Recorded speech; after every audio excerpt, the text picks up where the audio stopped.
Assalamualaikum warahmatullahi wabarakatuh. Hai, Arman di sini, dan di video ini saya akan membahas tentang permasalahan konflik dalam keluarga. Oh iya, video ini dibuat untuk melengkapi tugas ujian akhir semester mata kuliah Mediasi Hukum Keluarga jurusan Akhwalus Syakhsiyah di Fakultas Syariah dan Hukum UIN Sumatera Utara. Oke, kita masuk ke pembahasan aja langsung. Jadi, dalam setiap hubungan antar individu akan selalu muncul yang namanya itu konflik. Tak terkecuali dalam hubungan keluarga. Konflik seringkali dipandang sebagai perselisihan yang bersifat permusuhan dan membuat hubungan tidak berfungsi dengan baik. Permasalahan konflik keluarga dapat disebabkan oleh beberapa faktor, di antaranya perbedaan kepentingan, ataupun perselisihan antara pihak yang satu dengan yang lainnya.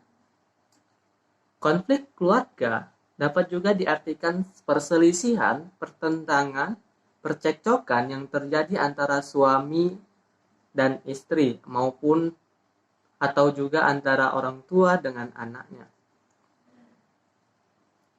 Konflik dalam keluarga dapat terjadi karena adanya perilaku oposisi atau ketidaksetujuan antara anggota keluarga.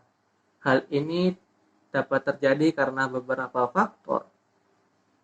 Bisa karena faktor ekonomi, bisa karena masalah privasi, dan bisa juga karena masalah komunikasi yang tidak lancar antar anggota keluarga.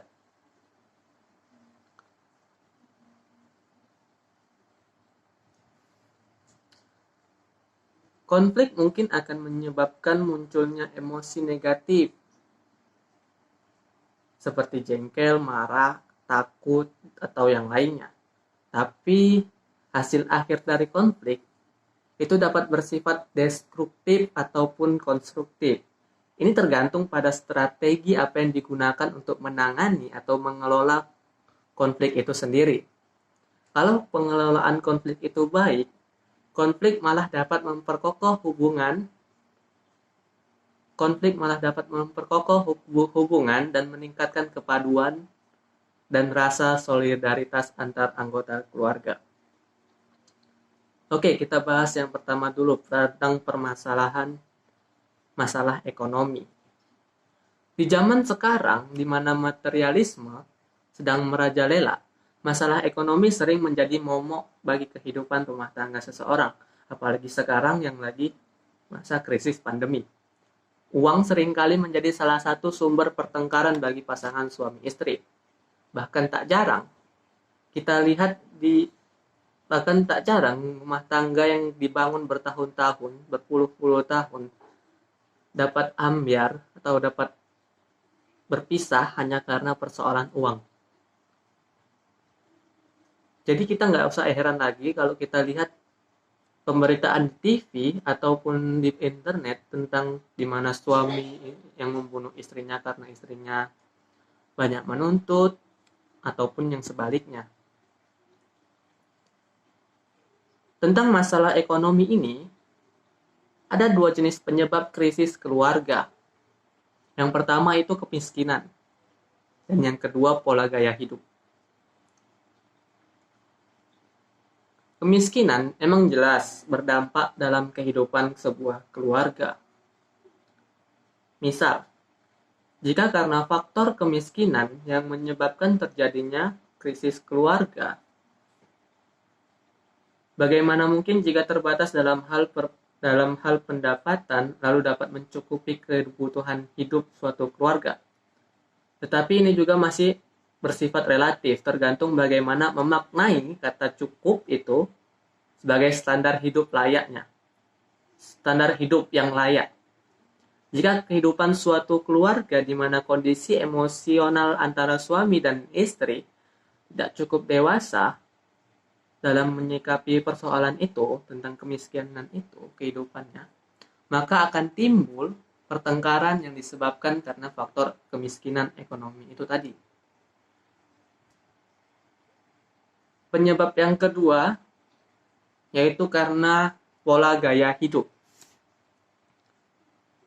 Kemiskinan seperti ini dapat dikatakan seperti kemiskinan yang terselubung. Misalnya, untuk memenuhi standar hidup layaknya dalam arti normal belum tercukupi, tetapi pola dan gaya hidup individu yang termasuk kategori ini sudah menunjukkan kategori kaya, orang kaya, atau mengikuti pola dan gaya hidup orang kaya.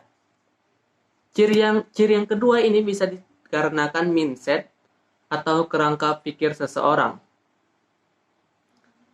Pikir seseorang, hal ini yang perlu diubah dalam masyarakat. Dan dalam masyarakat sekarang ini, pola yang kedua ini yang cenderung ada, yang cenderung terjadi dalam masyarakat.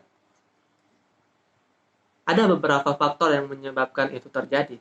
Pertama, karena dampak arus modernisasi. Jadi, filosofi yang berkembang dalam masyarakat, di mana setiap manusia memuja pada kesenangan yang bersifat materi dan berjangka pendek. Di sisi lain, jika tidak mengikuti pola gaya hidup itu, maka akan terisolasi dari lingkungan di mana ia tinggal. Hal inilah yang perlu dirubah. Karena dengan mengikuti pola gaya hidup yang demikian, cenderung tidak ada pegangan atau prinsip hidup yang kurang jelas, sehingga kehidupan suatu keluarga akan mudah terombang-ambing, seperti perahu yang berjalan tanpa arah. Bagaimana bisa mendayung sampai ke tujuan? Kita masuk ke masalah yang ketiga, masalah yang kedua, yaitu masalah privasi. Apa sih itu privasi?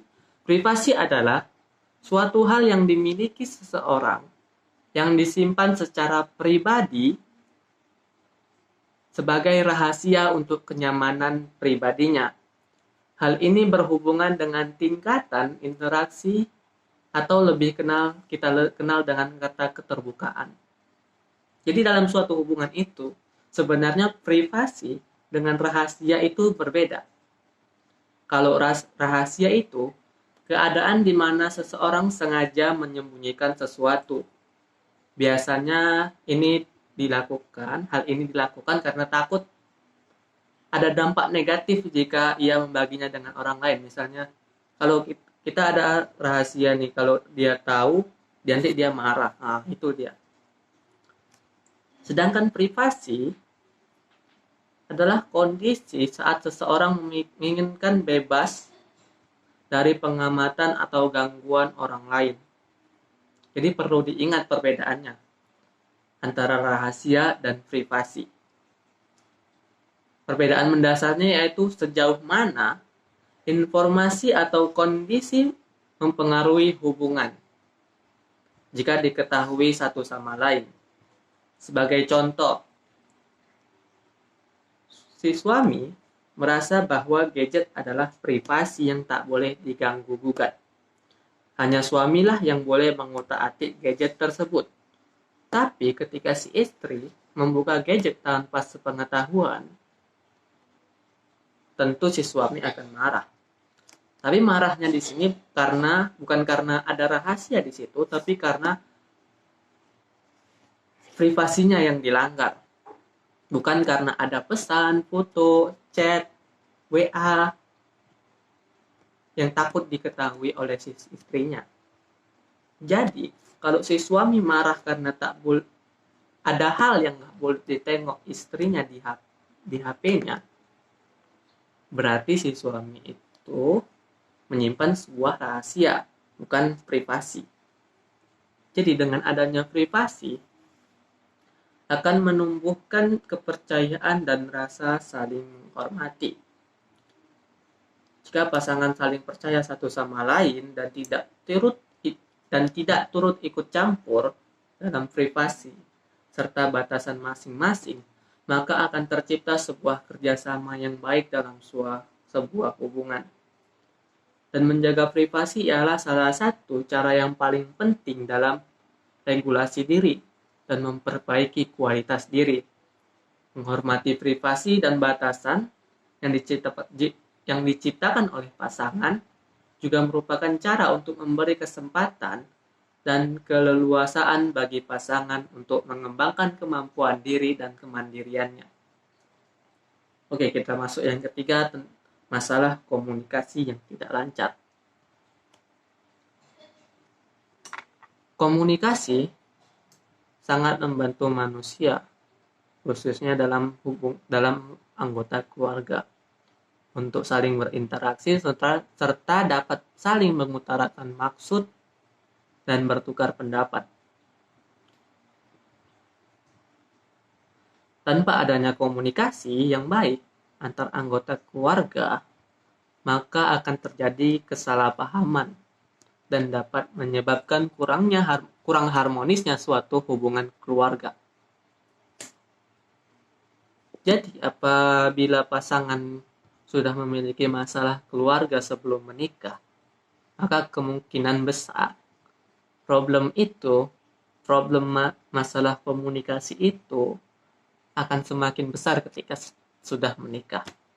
Jadi dalam situasi ini, setelah menikah itu penting bagi masing-masing pihak untuk membahas secara terbuka masalah dan kelemahan diri masing-masing antara suami dan istri.